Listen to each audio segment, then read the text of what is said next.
বর একসাথে থাকতো না বা বরের সাথে অনেক দিন আগে ডিভোর্স হয়ে গেছে বলে কোনো দুঃখ নেই, কিছু নেই, এই ধরনের মানে প্রচুর আজে বাজে কথা আর কি প্রিয়াঙ্কাকে এখন বলা হচ্ছে। সো রিসেন্টলি আর কি রাহুল মারা গেছেন, আর রাহুলের স্ত্রী হলেন প্রিয়াঙ্কা, আর ওদের একটা ছোট বাচ্চাও আছে, বাচ্চা মানে সে যথেষ্টই ছোট আর কি। প্রিয়াঙ্কা আর কি রিসেন্টলি কাজে জয়েন করেছে, মানে রাহুলের মারা যাওয়ার কিছুদিন পরেই আর কি কাজে জয়েন করেছে।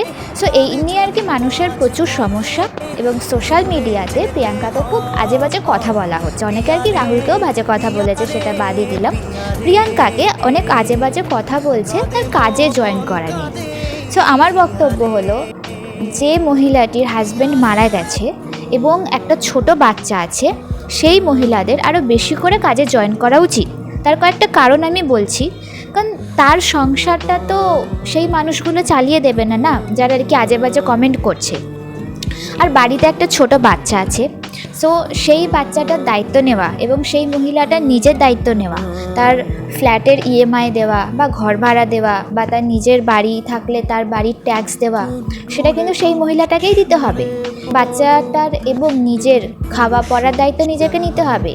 বাচ্চাটার স্কুল আছে, এবং এখনকার প্রাইভেট স্কুলগুলোতে যেভাবে আর কি মানে ফিস নেয়, মানে প্রচুর ফিস নেয়, লাখ লাখ টাকা ফিস নেয়, সেই ফিসগুলো তো আপনারা দেবেন না। তাহলে শুধু শুধু একটা মহিলাকে এভাবে বাজে কথা বলার মানেটা কি? কোনো মানে হয় না এ ধরনের বাজে কথা বলার। এবং সেই বাচ্চাটা হয়তো ফিউচারে বিদেশে পড়াশোনা করতে যেতে পারে, বা বিদেশেও যদি না যায় অন্য রাজ্যে যেতে পারে, তো আমাদের স্টেটেই থেকেই হয়তো কোনো আর কি প্রাইভেট কলেজে পড়তে পারে। এই টাকাগুলো কে দেবে? না, এই টাকাগুলো তো আপনারাও দেবেন না, বা তার সংসারটা চালিয়ে আসবেন না।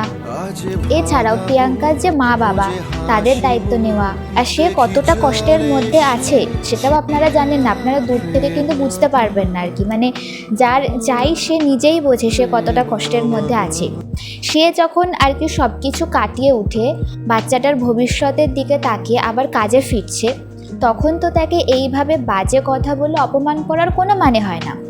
আর সে কাজে জয়েন করেছে, এটা অন্য মহিলাদের কাছে একটা ইন্সপিরেশন। এরকম প্রচুর মহিলা আছে যাদের হাজব্যান্ড আর কি মারা গেছেন খুব কম বয়সে, এবং তাদের বাড়িতে একটা বা দুটো ছোট বাচ্চা আছে, এবং তাদের যথেষ্ট ছোট, তাদের 18 বছরও বয়স হয়নি। সে একটা বাচ্চা যখন 18 বছরও বয়স হয়নি, সে তো কাজ করতে পারবে না, তার দায়িত্ব তো তার মাকেই নিতে হবে।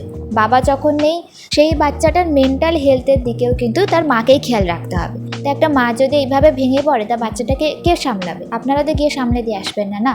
তো প্রিয়াঙ্কা যে কাজে জয়েন করেছে, খুবই ভালো করেছে। আমার মতে তো মানে একদম ঠিক কাজ করেছে। সে মানে দুঃখে কষ্টে আর কি বাড়িতে থেকে সে নিজেও ডিপ্রেশনে থাকতো, তার বাচ্চাটাও কষ্ট পেত, সেটা থেকে যে সে কাটিয়ে উঠে আর কি নতুনভাবে আর কি কাজে জয়েন করেছে। আশেপাশে মানুষজন থাকবে, কাজ নিয়ে ব্যস্ত থাকলে মানুষ দুঃখটা ভুলে থাকবে অনেকটা, এবং বাচ্চাটার ভবিষ্যতের কথা চিন্তা করে সে যে নিজের দুঃখটাকে আর কি চেপে রেখে বাচ্চাটার জন্য কাজ করে যাচ্ছে, রিয়েলি এটা প্রশংসার যোগ্য, একদমই প্রশংসার যোগ্য এই কাজটা। এটা দেখে হয়তো অনেক মহিলা আর কি এটা দেখে শিখবে, এবং তারাও এটা দেখে ইন্সপিরেশন পাবে।